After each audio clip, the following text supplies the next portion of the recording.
saat ini juga masih terus dijaga kelestariannya? Iya, berdiri kurang lebih Kalurahan Wijirejo ini tahun 1927 pada era Sri Sultan Hamengkubuwono ke-8. Perencanaan dan pelaksanaan program yang sudah mungkin dijalankan dan akan dicanangkan. Kita sudah menyiapkan master plan-nya seperti apa ke depan. Kalau jabatan 6 tahun ke depan seperti apa, supaya nanti tahapan per tahun itu jelas. Desa mandiri sebagai desa Wijirejo.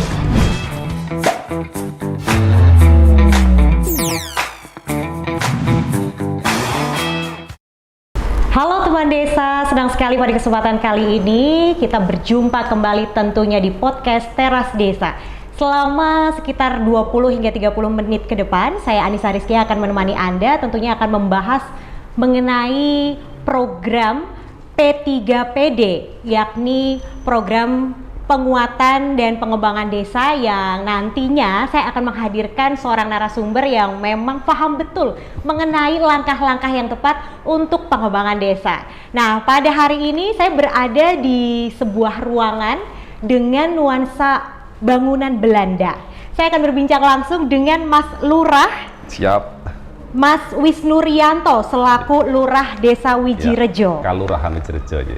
Selamat siang Mas Lurah. Selamat siang Mbak Apa Nisa. kabarnya hari ini? Sehat walafiat. Sehat ya Mas ya. Andi. Jujur saya terkesima ketika memasuki kantor Kalurahan Wijirejo ini. Bisa diceritakan sejarahnya?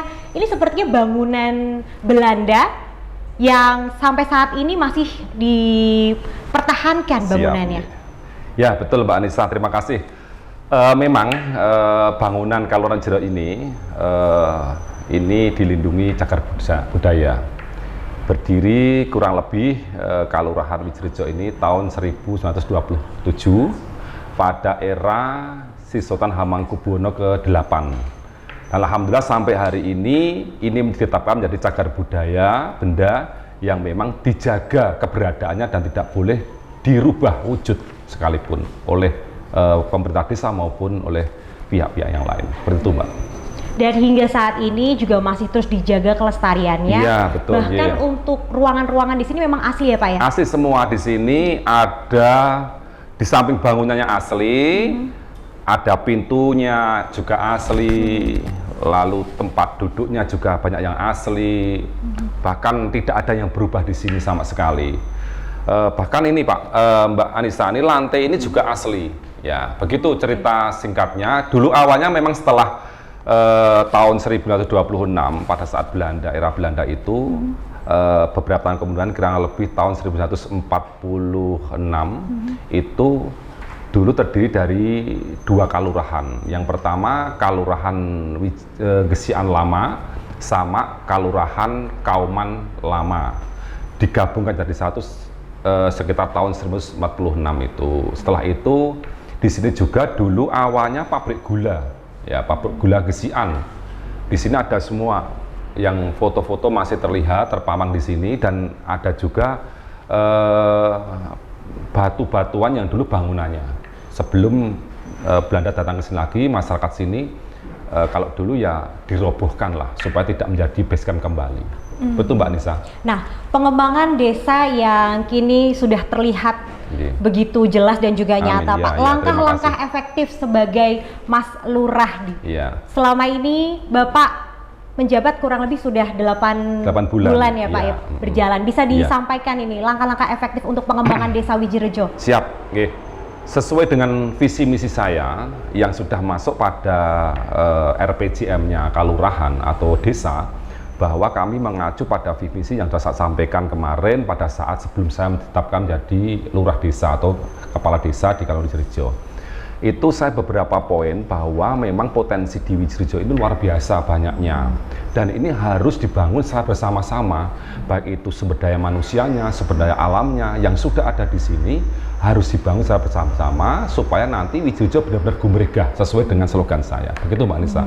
Nah, lantas sampai saat ini untuk perencanaan dan pelaksanaan program yang sudah mungkin dijalankan dan akan dicanangkan oleh Mas Lurah sendiri sebagai kepala desa di Wijirejo ini seperti apa? Ya, kalau membaca ataupun mengacu pada RPJM yang menjadi bagian visi misi Pak Lurah atau saya sebagai Lurah itu bahwa Widjijo Gumregah ini harus lebih baik peningkatan progresnya. Kita sudah menyiapkan master plan-nya seperti apa ke depan, kalau jabatan 6 tahun ke depan seperti apa supaya nanti tahapan per tahun itu jelas. Maka kita akan membagi beberapa tahap. RPJM yang sudah menjadi bagian program desa itu akan bertahap dari 1 tahun pertama proses apa, tahun kedua dan seterusnya, supaya tidak menculat-menculat itu Mbak, artinya. Jadi kita fokus pada kebutuhan masyarakat, tapi bukan bahasanya itu bukan di luar kebutuhan, hanya wujud pepinginan bahasa Jawa, tapi kebutuhan itu sesuai skala prioritas, seperti itu Mbak. Berarti ada master plan ke depan. Iya, sudah ada master plan setiap tahun dan nantinya setiap tahun apa yang harus diprogram, dan itu tidak boleh keluar dari prioritas penggunaan dana desa sesuai dengan aturan regulasi yang sudah ditetapkan.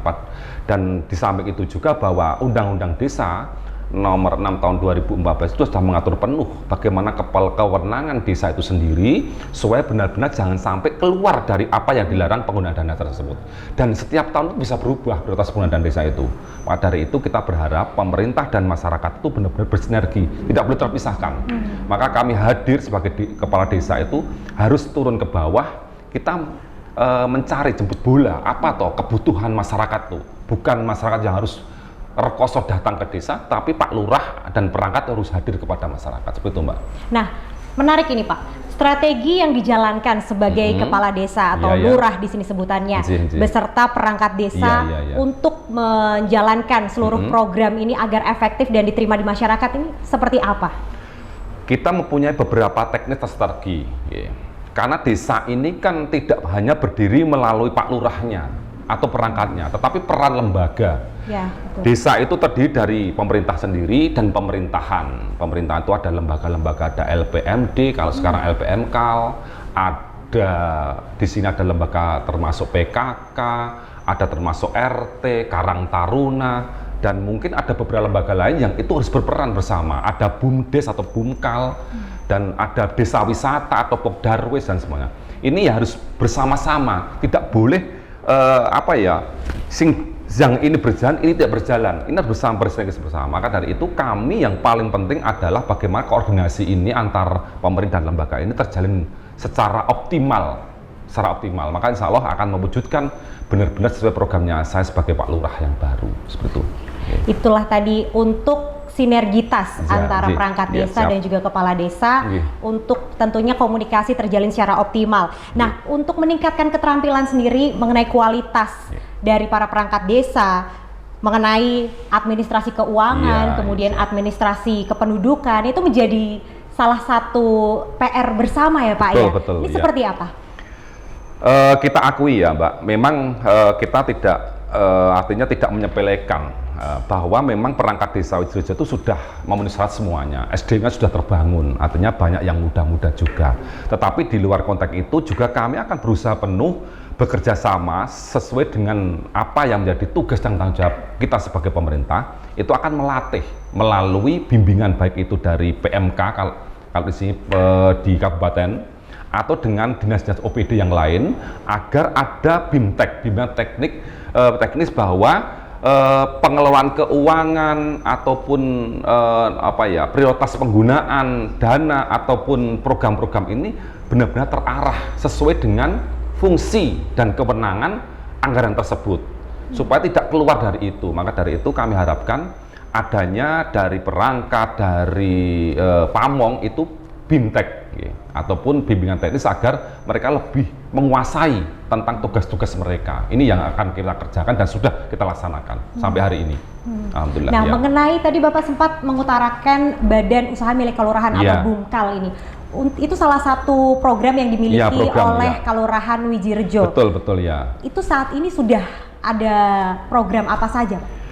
Saat ini program BUMKAL atau BUMDes itu sudah berjalan, ada beberapa bidang yang sudah kita lakukan melalui badan usaha milik desa tersebut. Di antara adalah tentang jasa, baik itu dengan pembayaran listrik, pajak, bahkan di sini juga ada yang namanya kegiatan UMKM seperti Pujasera, Pusat Jajanan Masyarakat. Itu juga bekerja samanya pemerintah dengan BUMDes. Bahkan waktu dekat juga kami akan merealisasikan ataupun mewujudkan suatu gagasan penting untuk meningkatkan ekonomi masyarakat, yaitu tentang pasar los pasar. Los pasar khusus buah dan sayur mayur sesuai dengan hasil yang ada di Wijirejo sendiri. Nah, supaya Wijirejo bisa menikmati hasilnya sendiri, kembali kepada masyarakat, bahkan orang luar bisa masuk di sini, maka kami membuatkan los pasar sayur dan buah yang berada di tanah kas desa. Oke. Itu juga sebagai salah satu upaya untuk meningkatkan pelayanan kepada masyarakat yang ada di desa Wijirejo sendiri. Nah, untuk meningkatkan layanan baik itu pendidikan, kemudian kesehatan, ini langkah strategis yang dilakukan oleh Pak Lurah, Mas Lurah lebih tepatnya, karena masih muda ya. Sama saja. Langkahnya ya Mbak. Ya gini Mbak Anissa, jadi kita itu punya strategi ya. Kita jalan itu kan harus punya tujuan. Betul. Kita jalan orang yang melaku, kita harus punya tujuan. Tujuan kan jelas. Bagaimana bisa mensejahterakan masyarakat Wijirejo, baik itu pada bidang pendidikan, pada bidang kesehatan maupun ekonomi. Kan jelas itu ya. Maka dari itu strategi pemerintah desa itu jelas pada fokus itu. Di antaranya pada kegiatan pendidikan kami sudah mengeposkan atau membuat anggaran yang masuk di APBKAL untuk tahun 2024 ini pada bantuan untuk anak yang kurang mampu. Itu pertama. Yang kedua melalui program PPBMP, yaitu program Bupati, bahwa juga terkait dengan memberikan pelayanan baik itu secara program fisik ataupun yang dibutuhkan oleh pendidikan tertentu, lembaga pendidikan seperti PAUD, seperti TK, yang itu di bawah kepemimpinan desa, itu jelas kami akan membackup semuanya. Karena memang aturan regulasi mengatur bahwa pendidikan yang di luar konteks kewenangan desa itu tidak boleh menggunakan dana desa. Maka dari itu kami mengambil kesimpulan, seluruh pendidikan yang ada di Wijirejo, baik itu PAUD, TK, itu kalau bisa untuk segera mendaftarkan diri ke kelurahan agar mendapatkan SK Pak Lurah, itu supaya nanti kita bisa mengopaskan anggaran untuk mereka. Gitu. Jadi kita tidak gegabah mengambil keputusan, walaupun itu kaitan dengan pendidikan. Maka dari itu kami, kembali lagi, prioritas kami mencerdaskan pendidikan, bahkan di dalam visi misi saya akan mencantangkan program satu pedukuhan satu sarjana gratis. Menarik. Okay. Saya boleh daftar Pak jadi warga desa sini? Oh, enggak boleh. Oh, enggak boleh. Karena bukan Wijirejo. Ini khusus Wijirejo. Khusus Wijirejo ya. Nah, jadi Wijirejo dulu. Oh, itu dia. Ya, siap. Memang itu menjadi concern di dunia pendidikan. Kalau di pelayanan kesehatan, Pak? Pelayanan kesehatan kita mengoptimalkan posyandu. Posyandu ini kan dikelola oleh kami tua ataupun kasih yang berada di Kalurahan Wijirejo. Ini mengelola, selalu PK beliau, ini mengelola pada posyandu. Posyandu itu menangani banyak hal, ya.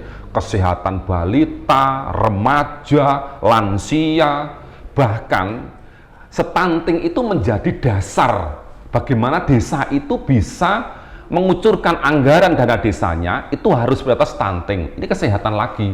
Tidak boleh ada lagi di Wijirejo kasus stunting. Ini komitmen kami, tidak boleh lagi. Maka dari itu, pos anggaran untuk stunting kami besarkan. Supaya apa? Stunting yang ada di Wijirejo tidak ada lagi kasus ini. Saya kasihan, generasi-generasi penerus Wijirejo nantinya itu ada yang masih pada persoalan-persoalan berkaitan dengan kesehatan, itu jangan sampai. Maka kesehatan yang pertama, orang makan loh ini, walaupun dia makan enak, pakai mobil, tapi kalau nggak sehat, ya nggak enak. Maka sehat itu begitu ya. Untuk pemberantasan stunting ini juga menjadi concern di Kelurahan Wijirejo, Bantul, Yogyakarta. Langkahnya seperti apa, Pak? Gimana? Langkah praktisnya ini untuk memberantas stunting dan menekan angkanya bahkan? Ya, langkah-langkah jelas ya Mbak. Tentu kita akan mendata dulu kasus stunting yang ada di Wijirejo seperti apa, seberapa banyak. Kita menggandeng puskesmas, kita menggandeng lembaga-lembaga kesehatan, dan itu setiap saat kita kunjungan kepada kasus-kasus stunting yang ada di Wijirejo, memastikan kondisi balita, memastikan kondisi ibunya, bagaimana penghasilan keluarganya. Kalau nanti itu jelas-jelas bahwa nun sewu stunting ini berkaitan dengan tumbuh kembangnya si balita anak, ini berarti juga ada persoalan masalah ekonomi. Maka kita bantu berperan, baik itu melalui dana desa, peran pemerintah, lembaga, bahkan dinas kesehatan harus kita gandeng bersama untuk memastikan bahwa tidak ada lagi kasus stunting di sini. Kalau melihat dari data Pak, Ya. saat ini dibandingkan dari tahun-tahun sebelumnya, apakah Data sudah stunting mengalami penurunan? sangat menurun, bahkan menurunnya hampir bersekian puluh persen lah. Untuk Wijirejo sudah hampir batas itu. Dan Ya. untuk keterlibatan dari ibu-ibu PKK di sini mengenai penekanan angka stunting dan juga tadi Bapak sebutkan salah satunya dengan pelayanan posyandu juga Ya, diberikan ya. untuk anak balita. Ya. Itu sampai saat ini dari Pak Lurah sebagai kepala desa, Ya, siap. bagaimana peran ibu-ibu PKK? Ibu PPKK di sini ini sangat aktif perannya. Mereka rela meluangkan waktunya untuk bagaimana juga saya sampaikan dari awal memastikan kondisi masyarakatnya berkaitan dengan balita dan anak. Mereka rela turun ke bawah, datang. Ada yang non sewu sampai bawa susu, ada bawa burju dengan sukarela, tidak harus menunggu perannya pemerintah melalui dana desa, tetapi dia berperan sendiri, sirkuleran. Bahkan di sini juga ada kalau bahasa sini itu sirkuler warga untuk mengatasi beberapa problem-problem di antara stunting, seperti itu. Mungkin Pak tadi sudah membahas mengenai peningkatan pelayanan pendidikan, kemudian kesehatan. Untuk pengembangan infrastrukturnya. Oh, infrastruktur berkaitan apa kira-kira? Untuk pembangunan desa saat ini, apakah dari layanan peningkatan layanan yang diberikan oleh Kalurahan Wijirejo untuk masyarakat sekitar? Ya, berkaitan dengan infrastruktur saya kembalikan kepada prioritas penggunaan dana desa di tahun 2023 bahwa tidak boleh membangun sesuatu itu yang tidak ada kaitan dengan masyarakat. Maka kami bangun itu beberapa infrastruktur yang berkaitan dengan masyarakat, yaitu apa? Berkaitan dengan pemulihan ekonomi setelah pasca COVID. Kita bangun irigasi, perbaikan irigasi, kita bangun los pasar, kita bangun beberapa ruko yang itu bisa digunakan masyarakat untuk pemulihan ekonomi setelah pasca COVID. Maka alhamdulillah efek yang kami lakukan hari ini mengambil keputusan positif bahwa ini terbukti bahwa masyarakat antusias menerima program tersebut dan bersyukur para petani khususnya ini kalau sungai itu bagus kan otomatis aliran airnya sampai ke sawah kan lancar gitu loh Mbak. Ya.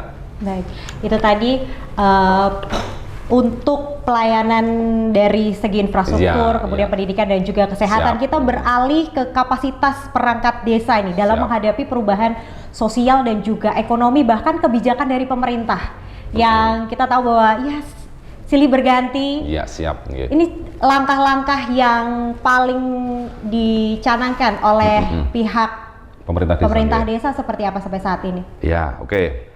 Kalau berkaitan dengan kapasitasnya perangkat, itu jelas kami akan pengoptimalan dengan SDM-nya, sumber dayanya dulu. Pertama, mereka harus lebih serius menangani masyarakat, khususnya perbaikan pelayanan. Ada pelayanan satu pintu. Yang kedua, berkaitan dengan sisi kegiatan ekonomi. Kita harus meningkatkan proses pendapatan asli desa. Ini kan akan terkait semuanya, Mbak. Pada saat melayani dengan baik, masyarakat seneng, rumongso, perangkatnya gapyak-gapyak, supel-supel, mereka akan merasa benar-benar punya orang tua. Kedua, ketika sisi ekonomi akan meningkat, mereka akan lagi ikut mendapatkan efek positifnya. Dia jualan pada laris dan sebagainya, tentu ini akan berefek pada pemerintah juga. Untuk mengantisipasi semua hal kebijakan pemerintah yang silih berganti, ini kita sudah menyiapkan sejak saat ini dan seterusnya untuk bagaimana desa mandiri sebagai desa Wijirejo. Desa yang mandiri. Desa yang mandiri. Untuk mendorong dari keterlibatan partisipasi masyarakat untuk pengambilan keputusan, pembangunan dan juga pengembangan desa Wijirejo ini. Sampai saat ini cara yang paling efektif melibatkan warga sekitar ini seperti apa? Cara melibatkan masyarakat itu sekarang ada prosesnya, regulasi yang mengatur, ada beberapa teknis yang dipakai oleh pemerintah maupun lembaga. Kalau pemerintah itu ada namanya Mosdus, Mbak. Mbak Anissa, itu ada Mosdus. Mosdus itu musyawarah dusun. Itu perannya masyarakat di situ. Ini tugasnya adalah pemerintah desa. Sedangkan pemerintah desa, lembaga BPD, Bamus Kaladi, ini berperan sebagai jaring aspirasi. Yang ini pengumpulan dari Mosdus dan jaring aspirasi ini akan kita kumpulkan menjadi data desa, menjadi program desa yang akan kita susun sebagai pedoman penyusunan RKP.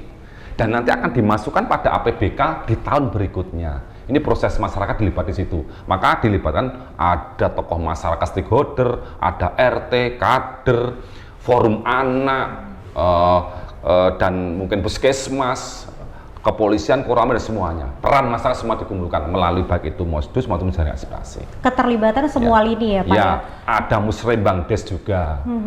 Nah, untuk Bapak sebagai lurah di Wijirejo ini, bagaimana strategi untuk meningkatkan PAD? Saya kembali pada topik awal, Mbak. Nah, ini janjinya sudah tak sampaikan tadi, desa itu sudah menyusun bagaimana master plan-nya desa agar menjadi desa yang benar-benar mandiri, tidak hanya status. Kalau status mudah, gitu, KTP itu status, gitu. Tetapi benar-benar sebagai implementasinya di lapangan. Kita menghidupkan Pujasera, pendapatan yang cukup besar dari Pujasera Wijirejo. Pujasera itu apa? Pusat jajanan Wijirejo yang ada di lapangan Wijirejo. Ini sebagai contoh awal di tahun 2022 kemarin, kita sudah mendapatkan PAD dari satu saja subbidang di Pujasera ya. Kegiatan itu sudah 46 juta per tahun, belum lainnya. Pendapatan desa di Wijirejo itu hampir 500 juta per tahun. Di tahun ini insya Allah kita harapkan lebih dari itu. Itulah tadi perbincangan yang sangat menarik Kepala Desa tentunya bersama Mas Lurah Wijirejo yang telah memberikan pemahaman. Saya jadi paham betul nih bahwa di Bantul ini juga ada potensi yang pastinya akan terus digali yang bisa menggerakkan perekonomian di Desa Wijirejo ke depannya. Terima kasih Mas Wisnu Rianto selaku Lurah Wijirejo, Bantul, Yogyakarta atas waktunya. Dan tentunya kepada teman desa, terima kasih juga sudah menyimak obrolan kita pada episode kali ini. Jangan lupa saksikan episode-episode berikutnya tentunya hanya di Teras Bersama. Dan tentunya saya Anissa Rizkia pamit undur diri dari podcast Teras Desa untuk maju mandiri sejahtera. Sampai jumpa.